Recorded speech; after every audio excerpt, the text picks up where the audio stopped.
प्रियेवा व्युषितं विषण्णा मनोरविन्दाक्ष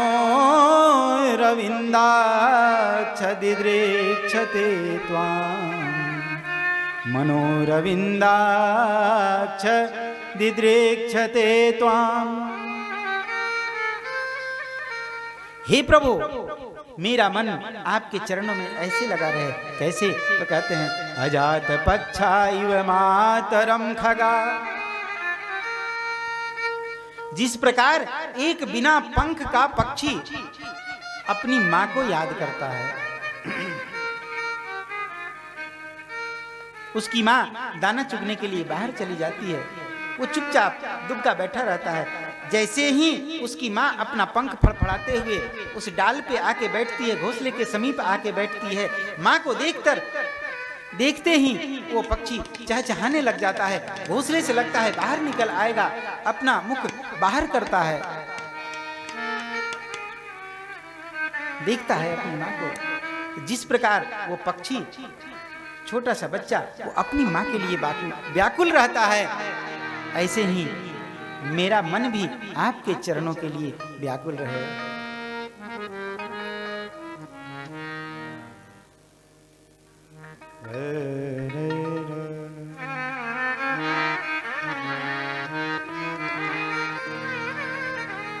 अजात पक्षा इव मातरम खगा स्तन्यम यथावत सतरा सुधारता।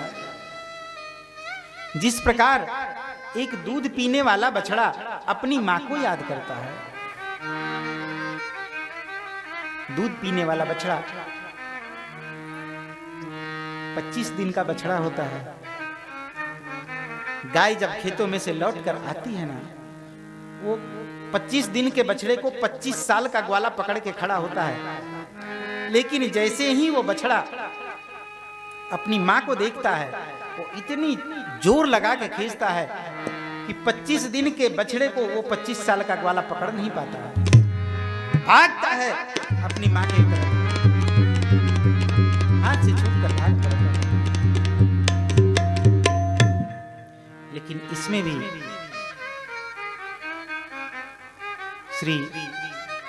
भी वृत्रासुर को कुछ कमी दिखी। कमी क्या दिखी? बिना पंख का पक्षी अपनी मां को तो याद करता है, लेकिन कब तक? जब तक उसके पंख नहीं निकलते हैं। जब उसके पंख निकल आते हैं, वो उड़कर दूसरी जगह चला जाता है। दूध पीने वाला बछड़ा तभी तक मां को याद करता है जब तक वो दूध पीता रहता है। दूध पीना बंद हुआ, उसके बाद फिर वो भूल जाता है। फिर एक तीसरा उदाहरण दिया, प्रियं प्रियेवा विषितं विषण्णा। किस प्रकार मेरा मन आपके चरणों में लगा रहे, तो कहते हैं प्रियं प्रियेवा विषितं विषण्णा। जिस प्रकार एक प्रियतमा अपने प्रियतम को याद करती है, मेरा मन भी उसी प्रकार आपके चरणों में रमा रहे। चैतन्य महाप्रभु ने चैतन्य चरितावली में क्या वर्णन किया है। पतति पतत्रे विचलित पत्रे हृष्यति तव पंथान। एक प्रियतमा अपने प्रियतम के प्रेम में इतना व्याकुल रहती है कि बाहर हवा चलती है ना, हवा के चलने से जब पत्ते खड़खड़ाते हैं ना, तो इसे लगता है कि कहीं मेरे प्रियतम तो नहीं आ गए। दौड़ कर जाती है, दरवाजा खोलती है, दरवाजा खोल के देखती है इधर उधर, नहीं, कोई नहीं आया। ये तो हवा के चलने से पत्ते खड़खड़ाए थे। फिर आकर वापस बैठ जाती है, फिर थोड़ा समय गुजरता है, फिर हवा चलती है, फिर पत्ते खड़खड़ाते हैं, फिर उसके मन में संतोष नहीं होता, फिर दौड़कर आती है, देखती है कहीं वो आ तो नहीं गए, देखती है नहीं, फिर हवा के चलने से ही पत्ते खड़खड़ाए हैं। ऐसे एक बार नहीं, बार बार होता है, और बार बार वो दौड़ के आती है, दरवाजा खोलती है, देखती है, और फिर वापस चली जाती है। इसलिए श्री वृत्रासुर यहाँ पे कहते हैं प्रियम प्रियेवा विषितं विषण्णा। मनोरविंदाक्षदिदृक्षते त्वाम। इन श्लोकों को वृत्रासुरी भागवत कहते हैं। श्री परीक्षित जी ने जब ये बात सुनी तो परीक्षित जी पूछ बैठे, बाबा एक बात बताओ, वृत्रासुर यदि दैत्य है तो भगवान का भक्त कैसे है, और यदि वो भगवान का भक्त है तो वो दैत्य कैसे हुआ? देवराज इंद्र भी जिसकी प्रशंसा करते हैं, अहो दानव सिद्धोसी यस्य ते मतिरिद्रसी भक्तः सर्वात्मनात्मानं सुहृदं जगदीश्वर। हे दानव कुल में उत्पन्न तुम प्रशंसा के योग्य हो, तुम भक्तों में शिरोमणि हो, भक्तों में श्रेष्ठ हो। परीक्षित जी पूछते हैं, बाबा ये यदि दैत्य है तो भगवान का भक्त कैसे है? श्री सुखदेव जी कहते हैं, परीक्षित ये सूरसेन मंडल का राजा चित्रकेतु है। एक बार अपने विमान में बैठकर जा रहा था, कैलाश के ऊपर से गुजरा, कैलाश के ऊपर से इसका विमान निकला। भगवान शिव नृत्य कर रहे थे, नृत्य करते करते इन्होंने माता पार्वती को अपने अर्धांग में वास दिया। ये विमान से नीचे उतरा और बोलने लग गया, एस लोक गुरु साक्षात धर्मम वक्ता शरीर नाम आस्ते मुख्य सभायाम वे मिथुनी भूई भार्या। ये साक्षात लोक गुरु कहे जाते हैं और भरी सभा में इन्होंने अपनी पत्नी को अपनी गोद में बैठा लिया। ये क्या इनको शोभा देती है? भगवान शिव तो कुछ नहीं बोले, लेकिन माता पार्वती इनसे सहन नहीं हुआ, इनसे बर्दाश्त नहीं हुआ। इन्होंने इसे साफ दे दिया, कुछ भी बोलने के पहले पहले देख लिया कर। यदि स्पष्ट दिखाई ना पड़ता होवे तो उसे स्पष्ट से देखने का प्रयास कर, उसके बाद कुछ बोलना। तूने ऐसे ही मिथ्या में ही जो मन में आया सो बोल दिया। मैं तुझे साफ देती हूं, तुझे राक्षस बनना पड़ेगा। जब साफ मिल गया तो ये माता के चरणों में गिर पड़ा और बोलने लगा, माँ मेरे से गलती हो गई, मुझे माफ करो, आपने साफ दिया है, चलो कोई बात नहीं, लेकिन हे माँ मुझे एक आशीर्वाद भी दो। मैं कहीं भी रहूं मेरा मन परमात्मा के चरणों में लगा रहे, मेरा मन भगवत भक्ति से विलग ना हो। माता ने इसे आशीर्वाद दिया है। वही चित्रकेतु वृत्रासुर के रूप में आया है। भगवान से इस प्रकार प्रार्थना की है और प्रार्थना करने के बाद वृत्रासुर ने अपना इतना बड़ा मुंह खोला है कि ऐरावत हाथी समेत देवराज इंद्र उसके मुंह में समा गए। देवराज इंद्र योग विद्या को जानने वाले हैं। वृत्रासुर के उदर में 6 महीने तक इसकी आंतों को चीरते रहे। 6 महीने बाद इसकी आंतों को चीरकर फाड़कर बाहर निकले। ऐरावत हाथी समेत ये बाहर निकल आए हैं। वृत्रासुर की मृत्यु हो गई। पुनः ब्रह्म हत्या लगी। इस बार ब्रह्म हत्या का 3 विभाजन किया गया। पहला अग्नि की प्रथम लौ में वो ब्रह्म हत्या, बहती हुई नदी के जल के ऊपरी भाग में वहां ब्रह्म हत्या होती है। और तीसरा स्त्रियों के भाग में।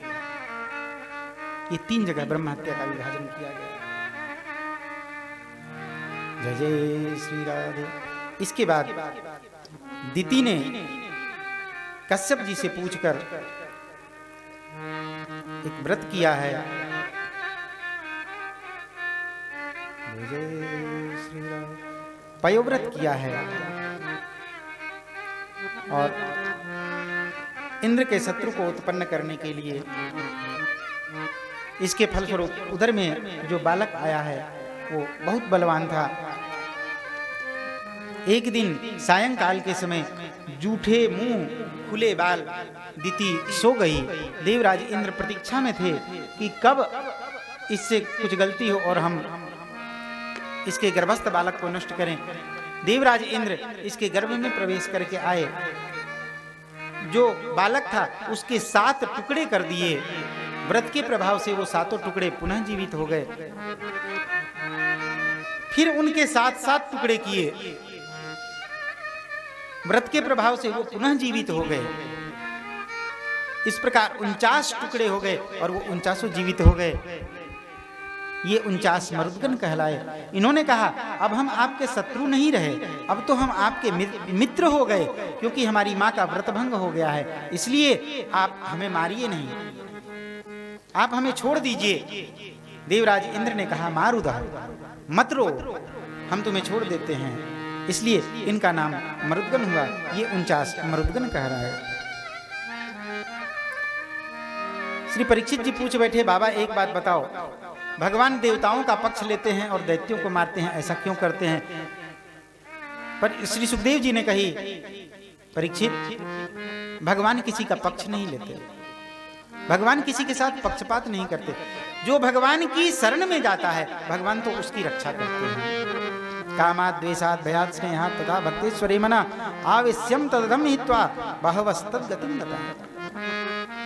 काम से, क्रोध से, भय से, लोभ से कैसे भी कोई अगर परमात्मा को भजता है, कोई परमात्मा को याद करता है, तो परमात्मा उसकी रक्षा अवश्य करते हैं। भगवान किसी के साथ पक्षपात नहीं करते। अगर भगवान को पक्षपात ही करना होता तो दैत्य कुल में ही प्रहलाद भी उत्पन्न होके आए थे, भगवान उनकी रक्षा क्यों करते? जब प्रहलाद जी की बात कही है तो श्री परीक्षित जी ने पूछा, बाबा आप बताइए ना, प्रहलाद जी का कैसे जन्म हुआ, प्रहलाद जी की रक्षा भगवान ने कैसे की? श्री सुखदेव जी कहते हैं, परीक्षित, जब हिरण्याक्ष का वध हो गया तो हिरण्यकश्यपु ने अपने मन में ठान लिया कि जो भगवान विष्णु के बराबरी के देवता होंगे मैं उन्हीं का तप करूंगा और उन्हीं से वरदान प्राप्त करूंगा, क्योंकि विष्णु ने मेरे भाई को मारा है। ढूंढने लग गया, खोजने लग गया, कौन है बराबरी का देवता। ढूंढते ढूंढते पता चला ब्रह्मा विष्णु सदाशिव जानत अविवेका, प्रणवाक्षर के मध्य ये तीनों एका, जय जगदीश हरे। बोले ब्रह्मा विष्णु और शिव ये तीनों एक बराबर के देवता हैं, तो ये शिव ये तो तीसरे नंबर का है और विष्णु ये मेरा शत्रु है, तो ब्रह्मा का भजन करूंगा। गंधमादन पर्वत पे चला गया, ऊर्ध्व बाहु ऊर्ध्व दृष्टि करके और भगवान का भजन करने लग गया, ब्रह्मा जी को याद करने लग गया। ओम ब्रह्मणे नमः, ओम ब्रह्मणे नमः,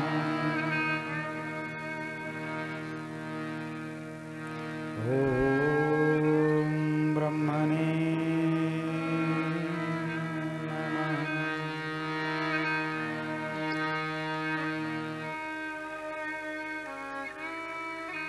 ब्रह्मा जी का कठोर तप करने लगा है। देखते देखते समय बीतता गया। समय बीतते बीतते इसके शरीर पे घास फूस उग आए, वृक्ष लताएं उग आई इसके शरीर पे, लेकिन कठोर तप कर रहा था, हिला नहीं, तप करते रहा। एक दिन ब्रह्मा जी प्रकट होके आए और आकर इससे कहने लगे, उत्तिष्ठोत्तिष्ठ भद्रं ते तपः सिद्धोऽसि काश्यप, वरदो हमनुप्राप्ते म्रियतामीप्सितो वरः। हे कश्यप नंदन उठो, वर मांगो, क्या मांगना चाहते हो?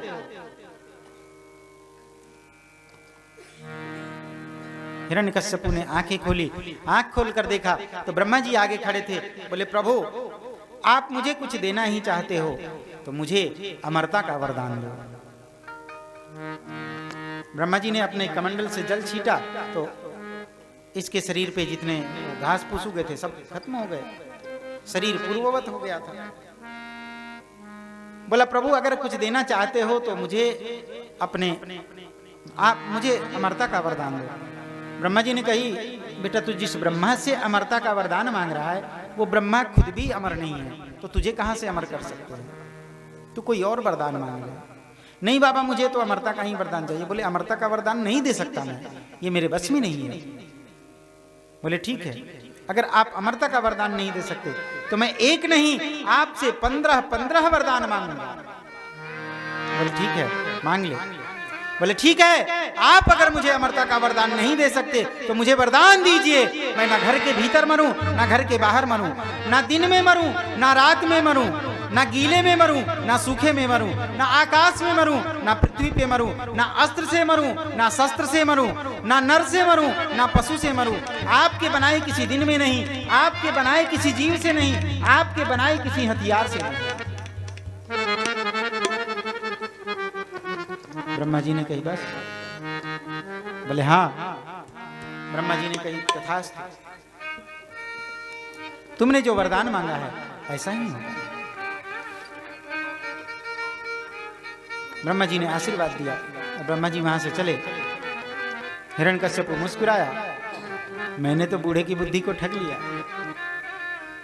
ब्रह्मा जी बोले बूढ़े की बुद्धि को ठगना इतना आसान नहीं होता। जय जय श्री राम। बूढ़े की बुद्धि को ठगना इतना आसान नहीं होता। ब्रह्मा जी वहां से गए हैं। हिरण्यकश्यप अपने राज्य में आया और राज्य में आकर इसने घोषणा करवा दी, न ष्टव्यम न होतव्यम न दातव्यम द्विजा कचित। ना मेरे राज्य में कोई यज्ञ कर सकता है, ना कोई तप कर सकता है, ना कोई जप कर सकता है, ना कोई दान कर सकता है। मैं राम नाम की जड़ को दुनिया से मिटा दूंगा।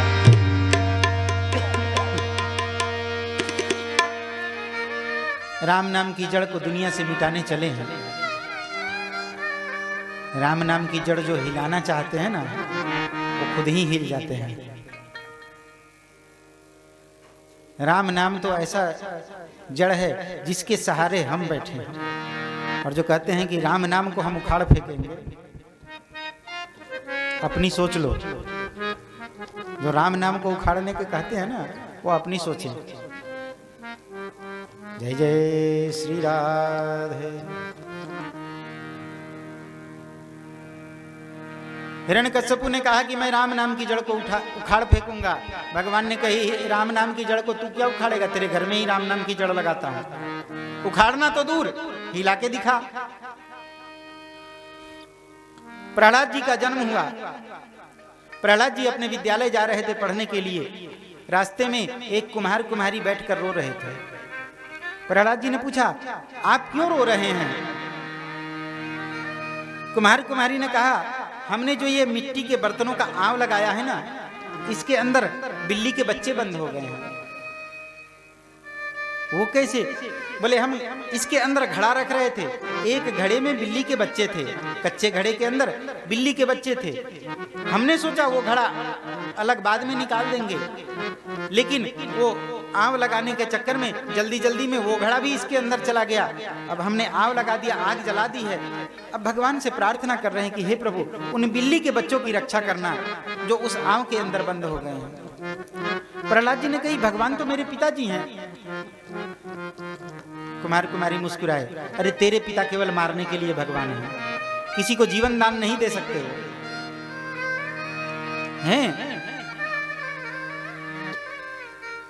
क्या मेरे पिताजी के अलावा भी कोई भगवान है? बोले हाँ, वो भगवान है जो सबकी रक्षा करते हैं। अच्छा, अगर आपकी बात सत्य है तो आपके बिल्ली के बच्चे जीवित निकलने चाहिए।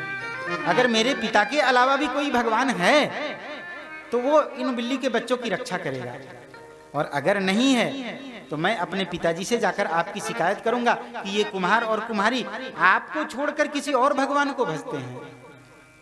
अब तो कुम्हार कुमारी और भी आर्त भाव से भगवान को पुकारने लग गए कि हे प्रभु, वो बिल्ली के बच्चे भी मरेंगे और हम कुम्हार कुमारी भी मारे जाएंगे।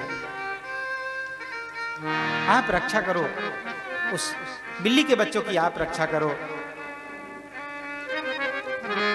धीरे धीरे धीरे धीरे आंव पका। उस आंव को धीरे जब खोला गया, सबके देखते देखते रखा उसी घड़े को कच्चा जिसमें थे बिल्ली के बच्चा।